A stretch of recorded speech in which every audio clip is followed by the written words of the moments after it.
Bonjour à toutes et à tous et bienvenue dans le 4ème récap de ce Spring Split de LEC.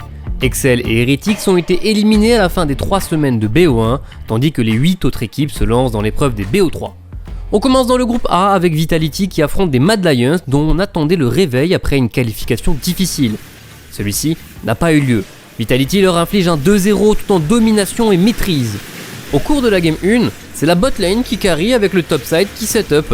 À la seconde, c'est le bottom qui prennent leurs responsabilités. Et au milieu de tout ça, Perkz assure totalement et réalise un score de 13-0-16 sur les 2 games. L'autre match du groupe A est plus accroché vu qu'on va jusqu'en game 3. La plus grande surprise de cette rencontre revient à Astralis pour leur draft en game 2 où ils ont choisi de jouer Z mid et Illaoi top.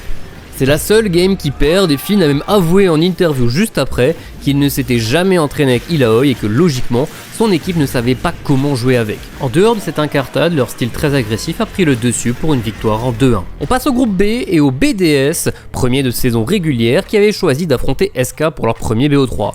Un choix qui s'est avéré payant vu qu'ils les ont battus 2-0. Pourtant, les early games n'ont pas été de tout repos. SK a bien attaqué Adam qui s'est fait contrôler, mais BDS avait jeté son dévolu sur l'autre côté de la carte. Ils obtiennent une âme de dragon à 24 minutes lors des 2 games et utilisent très bien le baron une fois qu'ils ont mis la main dessus. Brownie a été élu MVP du BO avec 73% des voix. Ensuite, place au G2 contre Koi avec, comme d'habitude, une surprise en draft pour bien démarrer tout ça. Cette fois, elle vient de Broken Blade qui joue Panthéon top Ignite avec un Gragas jungle pour Yike. Il le sort même dans la game suivante pour des résultats bien opposés. Quand G2 joue autour et qu'il snowball, c'est inarrêtable, mais dans le cas contraire, il semblait particulièrement inutile. Pour la dernière game, Mikix joue Jarvan support mais c'est un pick beaucoup plus traditionnel, une Sivir, qui rythme la partie d'un comp qui termine en 12-0-12, soit 100% de kill participation.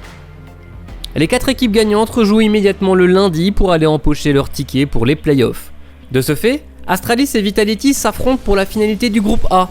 Et... oh c'était beau, très beau, que beau en fait. Le jungler chinois de Vitality a explosé le BO3. Des prouesses mécaniques dignes de ses solo queues d'abord sur Wukong puis Lee Sin pour finir sur un score total de 23-5-26 en 2 games, un délire. Le second match opposait BDS à Koi et se termine également en seulement 2 games sur une victoire BDS. Dans les pics un peu spéciaux, nous avons eu le droit au Jarvan d'Adam contre le Kennen de Ziganda, puis Nuke a piloté une très belle Cassio en game 2. La montée en puissance du midlaner français est remarquable et remarquée, et cela coïncide avec les performances très convaincantes de toute son équipe qui savoure désormais un top 3 assuré en playoff. Pour résumer le tout, voici l'arbre des groupes mis à jour. Vitality et BDS sont déjà allés au bout de cette phase et s'affronteront lundi dans le premier BO5 du split. Pour les 6 autres, une seconde défaite est synonyme d'élimination. Nous commencerons par Fnatic contre Mad pour décider qui tentera de faire tomber Astralis, puis SK et G2 tâcheront de rejoindre Koi pour rester dans la course au titre et au MSI pour certains d'entre eux.